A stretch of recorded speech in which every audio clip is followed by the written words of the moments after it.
We're so glad you are able to join us for this occasion. We thank you for being here, and we thank you for your concern about those folks that are suffering while we're here.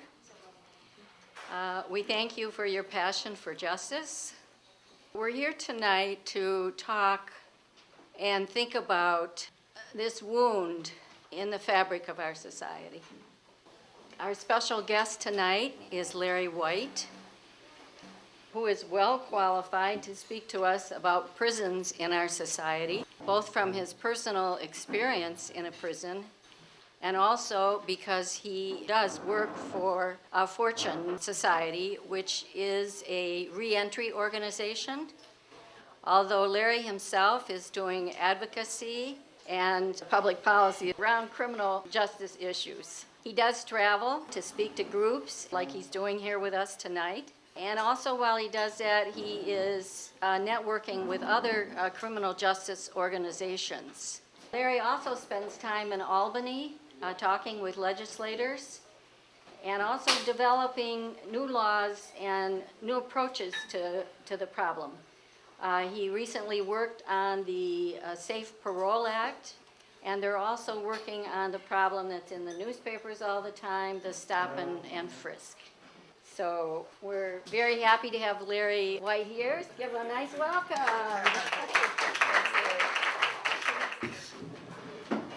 Peace, friend. I don't give lectures or dissertations and stuff like that. I don't have any college credentials and all that. You know, most of what I know about criminal justice system and the prison have to do with my experience there. I served 32 years in prison at this last sentence that I served. The title of this whole session is Law and Injustice in the United States. But our theme is that standing alone, we are hopeless, but together we can make a change. And that's the basis right now. Right now, the biggest issue in this country here, across the board, even though we have problems with our economics and stuff like this, what are we going to do with our criminal justice system? We have a criminal justice system that the whole world knows is one of the worst in existence. We incarcerate more people than any other nation on the face of the earth. More than Russia, more than South Africa, more than those totalitarian countries that we talk about. And we not only do we incarcerate more people, we incarcerate a greater percentage of our minorities, our helpless minorities, than anybody else. And we're getting known for that. I mean, Europe looks at us as like we're savages. They don't have a death penalty. They don't give out life without parole sentences to spend the rest of your life in prison. They don't do that. You know, the United States does that. In the United States, you know, people on the local level that you live on, the so-called micro level, the felt level where you really get the feeling of what's wrong with our system, you know, it is you who really understand what's going on. And more of you are raising your voices that we have a broken system and something needs to be done about it. The problem with that is that we're inundated with information. You know, like I just got through quoting you that the percentages show that we incarcerate more people than any other place, you know, on the face of the earth. That's good information, but what can you do about it? You don't like it, and you say that needs to be changed. And we're constantly throwing out information and statistics to you, and you're overloaded with it. And you don't know what to do with it. And a lot of times you feel guilty because you're not doing anything about it, and you feel that there's something that you should do. So what we find happening across the country is a coming together. Groups are beginning to collaborate. They're beginning to network. We have what is known as collaborative partnerships, where groups work together, you know. Within the faith community, various denominations are coming together to work. You know, we face the same problem, they come together and they join forces. In New York State, what we're trying to do is to take all of these disparate and separate groups, you know, and form one large network. That network that we have so far, and it has over 60 organizations that belong to it, is the New York State Prisoner Justice Network that Naomi represents. And what this is really all about is to explain to you why this works and why individually we won't get anything done. When I say individual, I'm not just talking about you individually, I'm talking about your group. It may be this meeting, Ithaca meeting, you know. And by the way, Ithaca meeting has a place and a role in combating what's wrong with the system, as well as you as an individual, you know. And when we look at it, you know, our Quaker meetings and organizations, what role are they playing? What are they being identified as in helping to solve these problems? That's what I want to talk about today. In criminal justice, broad criminal justice, we're not just talking about what happens in prisons. We're talking about the activities of police brutality, the stop and frisk laws. I understand you had 2 deaths resulting from police interactions here, and you know, and these things are widespread, and they're happening all the time. Police are trained. They don't put police out there in that uniform and give him a gun in a bully club without training him, and he gets expert training. They spend thousands of dollars to train that guy, and they don't train him to come out here and kill people in incidents that make people think, what's going on here? This is not how this is supposed to happen. There are not supposed to be that many accidents that these trained people do that result in somebody's death. I mean, that's what this boils down to. You know, this boils down to this. I'm not going to question whether he did this purposely or what. What I'm blaming the system. The system is supposed to train him so that his responses to people, even violent people, does not have to result in their death. He's supposed to be able to shoot people, to wound them, to disable them. To kill people is his last resort, not what we find happening today. And what we find here is this on this level here, we see all this and we feel offended by it, and we'd like to stop it. And the first thing we can do before we can take any action to do anything, we must understand our problem and put it in its proper perspective. What happens down here in what we call the micro level, on the level where people really feel it, on the ground level? You know, our dissatisfaction, you know what I mean, is not the biggest thing. The first thing we got to understand, these things happen and they are being sanctioned by the highest levels in this country. Not just on the macro level, micro level, but on the macro level, up there at the top. As national policy. It's national policy that we have these many prisons. It's national policy that we lock up people the way that we do. It's national policy that the police do the things that they do. Do you remember the case of Abu Ghraib prison in Iraq? And what they did over there? I mean, what they did over there was shameful. It was just downright evil to people, to helpless people who were confined. They just didn't beat these people, you know. They just didn't beat them up and beat blood out of them and all that, break them up. They didn't make them do vile, foul things that make people feel broken. Not physically, but inside. They're raw people of their spirit. Those people and those soldiers were drawn from the correctional agencies in this country here. All of them were correction officers who were trained. You train correction officers like you train police. And obviously they've been trained to do those kind of things. And what happened in Abu Ghraib prison happens right here. And it happens right there in Elmira and in Ithaca. You know what I mean? And in Great Meadows prisons. You know, I spent 32 years in those prisons. I know those prisons intimately. I know what they do, you know? And what I'm trying to tell you is they do these things with what they feel is impunity, because these things are sanctioned on the highest level.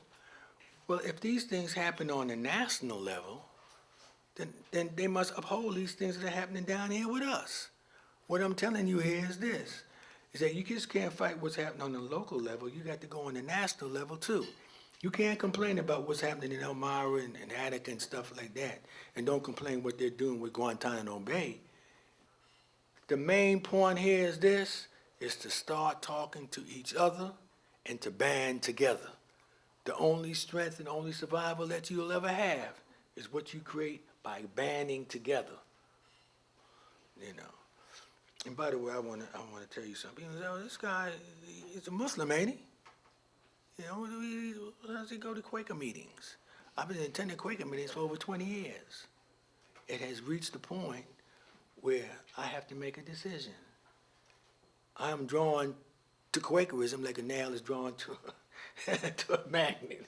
It's just a matter of time before I make that decision. So let me clear your minds about that, you know. People ask, you know.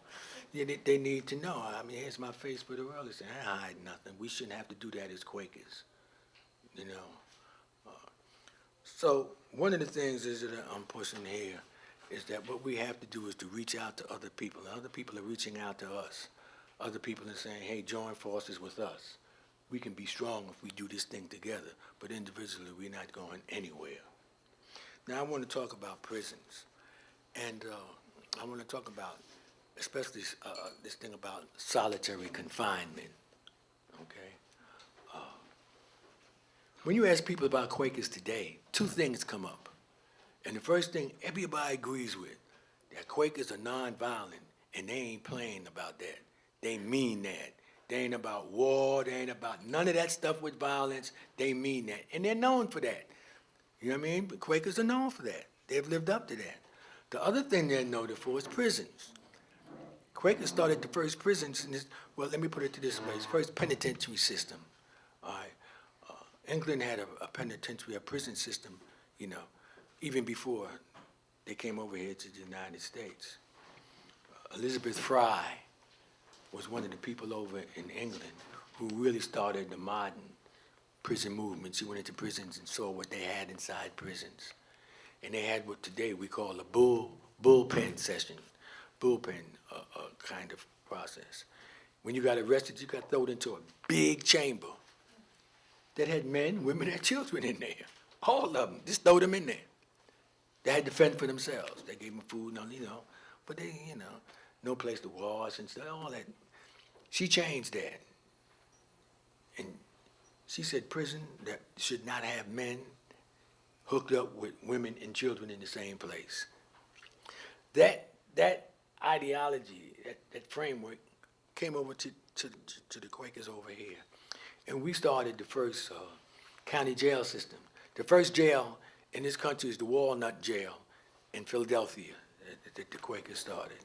And they started this because they wanted to get away from that bullpen thing where everybody was thrown into one big chamber.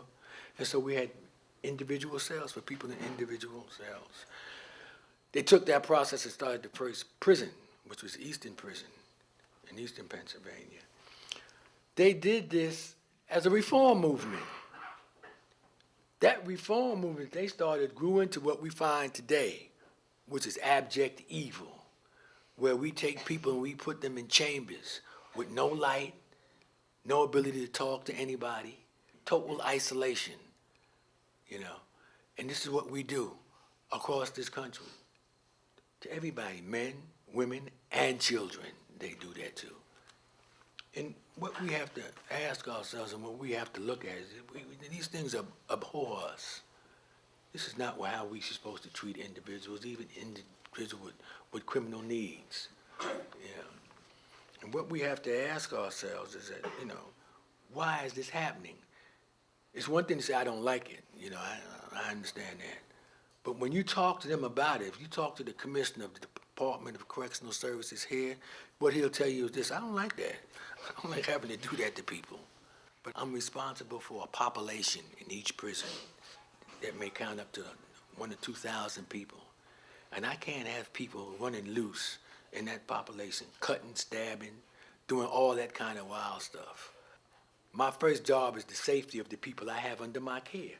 Care and safety, that's what I'm supposed to do. And I can't have people running around here cutting up people and doing all that kind of stuff. What do I do with them? I have to take them out of population. And I have to put them in a place where they can't do that to somebody else. I can't trust them with anybody else. So I must keep them by themselves. All right? And so he's giving you a reason why he does this. We can't just say, I don't like what you're doing. We must address the problem. What do we do with people like that if we don't want them in solitary confinement? That's a question we must answer. You can't just say do away with solitary confinement. What are we going to do with the people that they're putting in there? You know what I mean? Are there any other ways of dealing with that other than this? Then we need to come up with them. We can't just go say, I don't like this without offering a solution. I don't like this, do it this way. That's how you have to come. And that's what we have to question. You know what I mean? And there are answers to that. It's not very hard to solve those kind of problems if your heart and your mind is in the right place, you know? But these are things that we have to start looking at. I want to talk to you what happens when we do that in our prisons, how our prisons really operate. And this is what you won't find in movie pictures, and most people coming out of prisons don't talk like this. When you go to prison, you have to make a whole resocialization. When I say a whole resocialization, your way of life, the way that you live here, the way that you think, the way that you respond to people, all of that changes when you go to prison. That thing that we call freedom, we're really going to talk about what that really means on the everyday level, on the individual level, what that whole idea of freedom means. When you go to prison, prison is a harsh place. It doesn't allow for any weaknesses. It's a macho system. You can't show any weaknesses, because if you show any weaknesses, you become prey.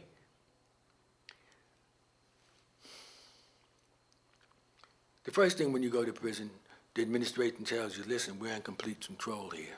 You do nothing unless we tell you to do it. When to sleep, when not to sleep, when to work, when to eat. Do all of that. We will tell you how to do that. You don't make those kind of decisions. If you make those kind of decisions, you pay a price for it. Okay? And so you learn, and this is what it means to give up your freedoms and your liberties. You turn all over to them. And they tell you when to go into that cell and when to come out the cell, when to eat, when to wash, you know what I mean? What you can do when you have a visit, and who you can have a visit with. They stop having a visit with your wife, with your mother. They can do all of that. And what that does, it creates a rebellion within you. I may have done something wrong, but I didn't give up all that. You don't take all that from me. You know what I mean? And then you begin to realize, and this is what you realize, when you see people in the prison go for visits, they may be official visits or whatever, you know what I mean? And they're just taking you on a tour of the prison. And you go by and you see the guy in the cell. And he's got a little cell, 8 by 12 cell. You know, he's got a bed in there. He's got a toilet, a sink, a chair, maybe, you know, a little cabinet for his little, you know, whatever he has, personal property in there. And you go by and you look inside at him. What do you think that he's thinking about? I'm going to tell you what he thinks about. He's putting his place in your place. He's saying, this is what I look like. This is what a person looks like in a cage. Because he sees that as a cage. Like we put animals, we put dangerous people in. You know what I mean? And that's how they're perceived. If you're in that cage, there's a reason that you're there. And so when he sees people looking at him, he says, these people are looking at me, not as I really am, but the perception of a person being in a cell, that's what they see. And they don't see me as being equal to them. They don't see me as the kind of people that they associate with in the street. They don't see me on their same social level. They see me as an outcast. They see me as something that's evil or dangerous or whatever. And a person knows that's how he's being perceived. And something inside of him begins to break. And he knows that he ain't seeing that way no more. And he begins to believe that he is that way. And in the prison system, he must act the way the prison system acts. You can't show any weaknesses at all. You can't stare at people too long because you call people into question. Don't call people into question, you know. I mean, these are things that people don't talk about, the things that are inside that hurt them, that make them feel less than a human being. And these things stay with you. And the longer you're in prison, the more they become internalized. And you take on things that you never took on before. There are people that come to prison, I mean, you know, people live in the neighborhood. You know, boys and girls, they grow up together in the neighborhood, and they join gangs and whatever they do together. But there's certain people that don't do none of that. There's certain people that are kind of like strays, outcasts. They go off by themselves and stuff like that. They're good people. I mean, they get along with the rest of them, but they're not, they go off and seek whatever they do on their own. No problem with that in the street. But when you come to prison, you've got to find a place in the prison. When you go to the yard, that big yard they put everybody out with, that yard is, it sets the tone of what happens in prison. There may be people from upstate New York may go here, people from downstate may go here, people who commit this kind of crime go here, people who do this kind of stuff go over there. But there's a place that you go to. You know what I mean? There's a group of people that you, hang out with and do all that inside the prison system. And they support one another, whatever they do. But there are people that don't have a place. And the place that those people go to is in the middle of the yard. And when you're in the middle of the yard, it means to say that you're not accepted, as you don't have no place to go. You don't fit nowhere. And you become prey. And they do all kinds of things to you in there. And the administration is aware of this kind of thing, those kind of people who can't make it in the general population. And they have a place called administrative segregation where they put them, what they call protection. They have to be protected because they can't make it out there on their own. They don't have no group that they, that they're accepted in it, to offer them safety and all that, And they put them in there. They put them in administrative seg. And so they get along with one another. I mean, there's a weakness that's shared among themselves. They know that they don't have a place out there at all, And they do whatever they do in their little, they don't have the same liberties and stuff that the regular population has and stuff like that, And a person can do their whole sentence there. And they'll come outside. They'll be released on parole just like everybody else. And they'll never tell you that. They'll never tell you that, listen, in the prison, I was classified as those who can't take care of themselves, and they put me in a specialized part of the prison. They don't tell you that, And when that happens inside, these things that happen to people cause people to look at themselves in certain ways. And they're not proud of these things. They're not going to reveal these things to everybody. They're not going to shout this from the highest mountain and stuff. That this is how I was perceived in prison. This is how I was treated as prison. It made me take a good look at myself and all. And people carry these things with them on the outside. And so people can't socialize and get along out here, and they commit more crimes and go back. And we ask, why? Why? What's happening? Or you talk to people who knew this guy. So he's not the same person when they come out. He's just things, And this is what happens inside prisons. It's very rare that people are totally improved while they're in the prison system. You can learn, you can go to college. There's guys that come out there to college. My boss, he makes almost $100,000 a year, Did 6 years, went to school and college and stuff, and he's out here. And now, so there's people who do come out, but nobody comes out unscathed. I go to see a psychiatrist now every 2 weeks. And my psychiatrist told me, he says, listen, you did 32 years. This time, you did previous sentences before that. He says, listen, the damage that has done to you, he says, you won't live long enough for me to cure you of all of that. There are certain people who can go in and do 25, 30 years, and it's water off their back. So this is what happens inside the prison system, I don't have enough time to go over it like I do. I'm short now, I got about 5 minutes left. But the thing I want to impress upon you, is to investigate everything and come together.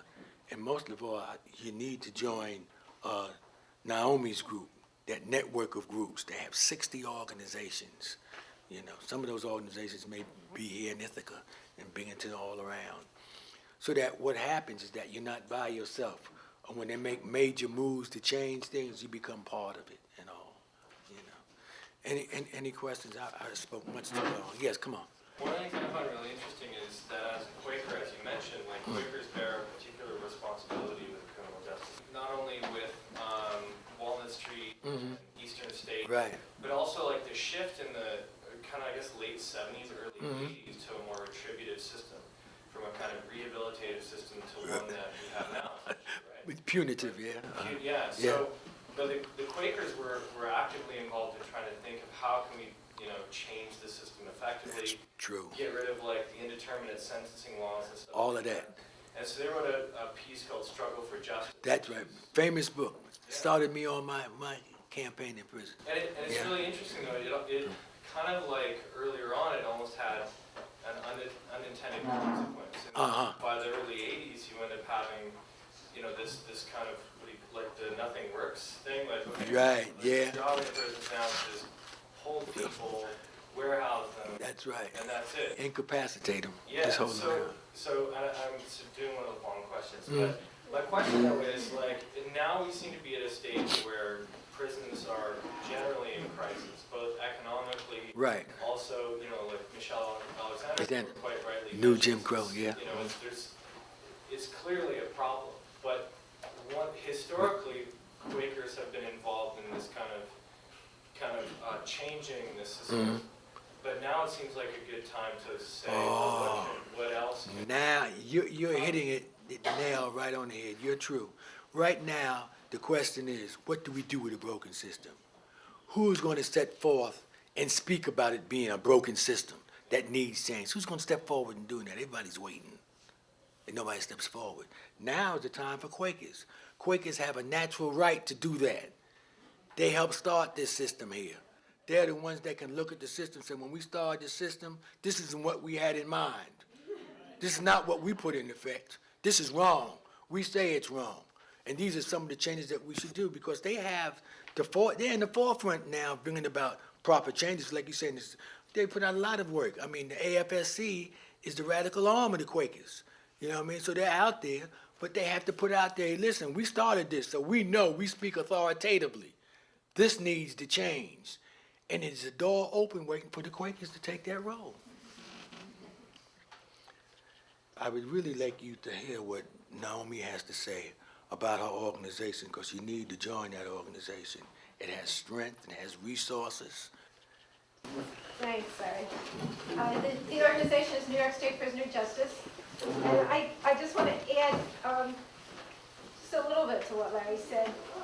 You asked if it's gotten worse, and it's actually has gotten worse, and it's also gotten better at the same time.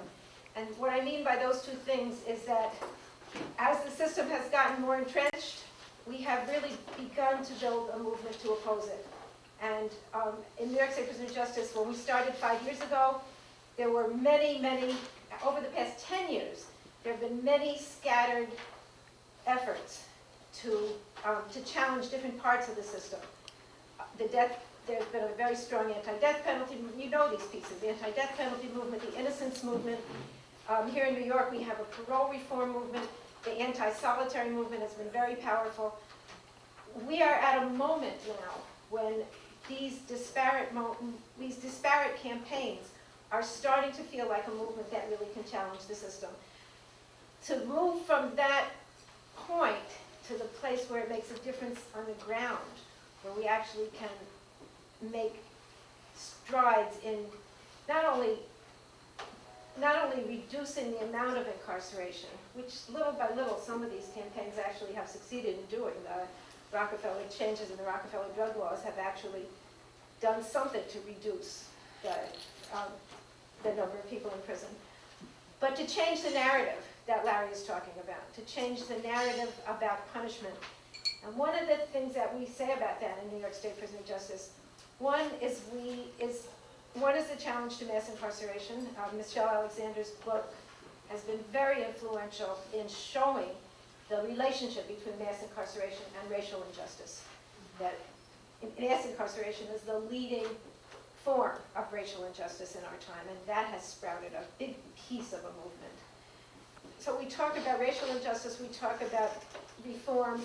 The connection between reform and a fundamental challenge to the system is a place of challenge for our movement at this moment. Because what we want is we want less people to be in prison, and we want the conditions to not be as bad, and we want parole to be fairer so that people can sometimes get out. I've got a friend who's 87 years old, who's been denied parole 5 times, 2-year hits each time. He's 87 years old. I can tell you 20 stories like that by gentlemen. Hundreds of stories like that, actually.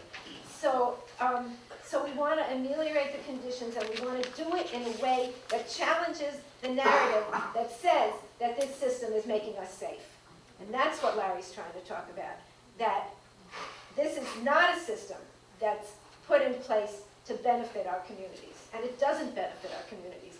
And as a feminist, I can say, as a longtime feminist, I'd like to say that it doesn't keep us safe as women to incarcerate 2 million men. That's just the system actually, there's about a 10 to 1 ratio of men to women incarcerated.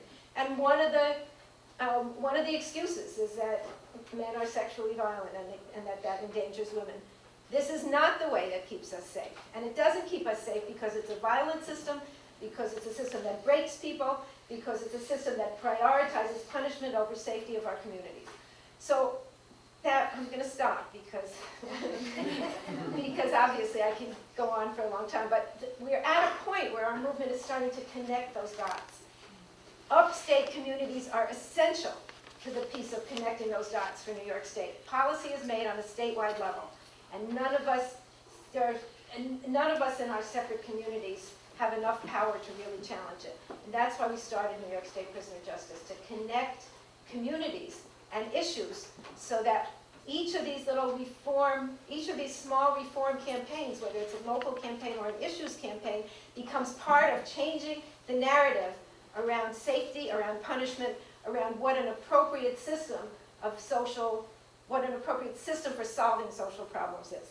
So that's what New York State Prisoner Justice does. Your participation as individuals and as organizations is essential to it. I have a sign up for some of our networking tools. The main networking tool that you can plug into is our listserv, which will give you information about campaigns around the state and also allow you to post whatever local events you're working on to this statewide network.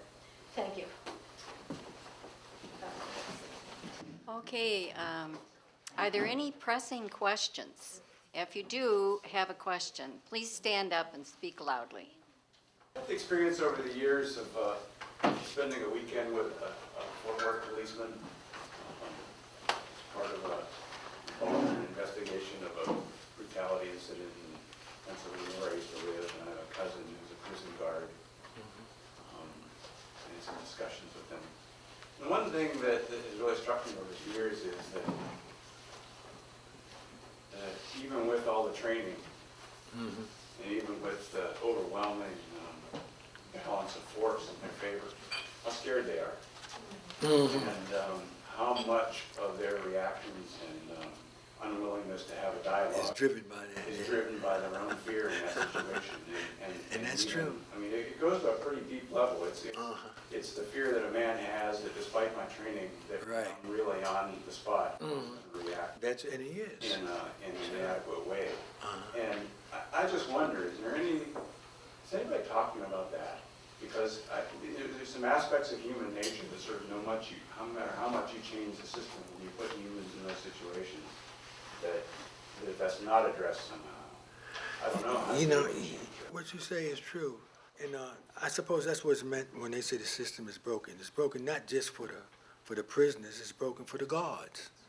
You know, I mean, there was an experiment that was done in this prison at Stanford Prison out in California, Stanford University in California. And they took some college students and they created a prison, a setting with a row of cells. And they put certain students inside the cells to act out the prisoner's role, and they put certain students on the outside to play, the guard's role, And they knew each other. Students together went to school together. It didn't take 24 hours before they were treating the guy in the cell like they always do. They had authority over him. Authority over our fellow man is power of the worst kind. It makes beasts of those who abuse it. And they begin to abuse the people the same students that they knew inside the cells. They begin to do the same thing that guards do to people inside there. So it doesn't have it. It's the situation that you put people in that is wrong. And what comes from that wrong is wrong treatment. You know, you can't put a person in a cell and you're going to keep him in the cell and like you're trying to do him good, give him good moods and good food and stuff to read and all that. That situation is a broken situation. It ruins you and the person. The relationship is one that is wrought with evil, I can say. Can I ask what your vision is for a prison that would work according to the way you think it should work? I don't really have a vision for that. One thing I Speak in can't. the mic, Oh. okay, please. One thing you have to realize, there are approaches to dealing with the problems that we use prisons to solve. There's an approach out there called ATI, Alternative to Incarceration, where they solve these problems in the community rather than in isolation. You got to remember what the relationship is. I mean, we send people and we put them inside an enclosure. We confine them, right? And we expect them to make changes in that confinement that are transferable to the free world. I mean, the best place to train people to live in the free world is in the free world. We do the same opposite. When we look at our system, you know, they have the National Academy of, I forgot what they call them, they're the highest brains in this country. And they have constantly said, you know, that punishment, you know, is the most ineffective way to bring about behavioral change. We're talking about changing people's behavior and their cognitive thinking so that they don't commit those crimes anymore. And we try to do that through punishment. And what we have to call into question, all of us, and this is something that you need to deal with on a local level. We are prone for punishment. This country is a very punishment-oriented country. We see it on all levels. We see it in the treatment of our children. We just don't tell our children, don't do that. Don't do that. The smack must occur. You know, it must go with it. We don't even question it when we do it. We're not even aware that we're doing it. We have a deep-seated thing that, you know, punishment and all that there will change people's behavior. If it does, it does not change them for the right purposes. I think that's a bad. We need to question our use of punishment. It's punishment that make us do the things that we do to one another. So we're talking about the Quaker starting the solitary confinement because they thought that, this is what I understand, if I'm wrong, that they thought that people, if they were alone in a quiet place, they would think about things like Quakers doing a Quaker meeting, but they didn't, it seems like they didn't combine that with the sharing that the Quakers do. When they get a good idea, they share it with everybody. Where's that? That might help that situation a bit. What we have to keep in mind was this, like I told you before, you know, like, they didn't keep prisoners in separate cells. They lumped them all in one, they call the bullpen thing. They just throw them all in one big chamber. So there was no programs, there was no reform, there was no nothing, you know. There was no differentiation between people who were thrown in there. What the Quakers said is that we got to stop that.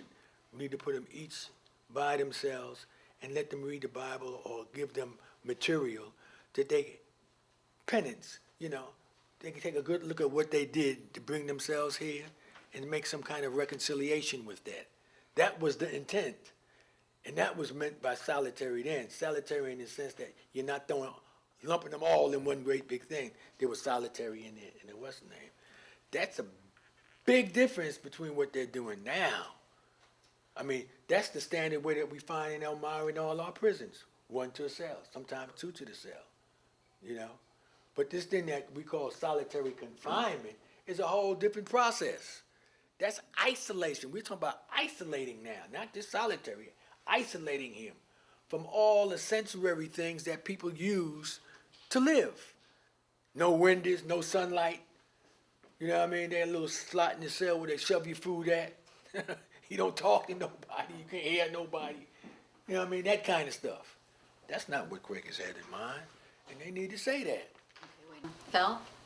Yeah, as I reflected on my own experiences in prison and inmates, a statistic that stands out is that one of the common denominators is that somewhere greater than a majority of all inmates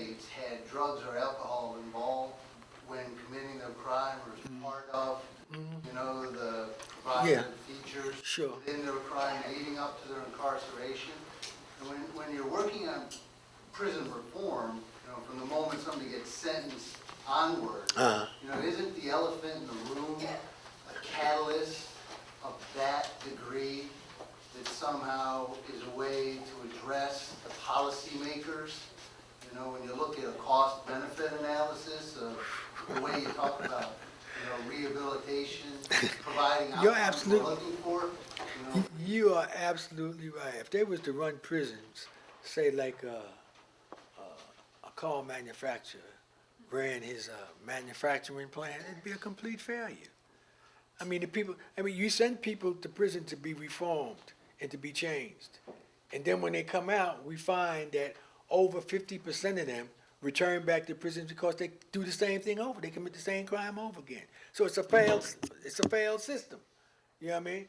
But yet they do it over and over and over. They don't make the kind of changes that the product that they produce, the guy coming out of jail is really reformed. You know, it's not a thing that can work. We can deal a lot of times, take with the drug problem. You know, that can be solved in the community. I don't think we need to take that and put a person in a single cell to deal with. I don't think that deals with his problem, you know, in a way that benefits the community or anyone else. Remember, we're trying to get public safety out of all this, you know. Okay, thank you, Larry. Okay.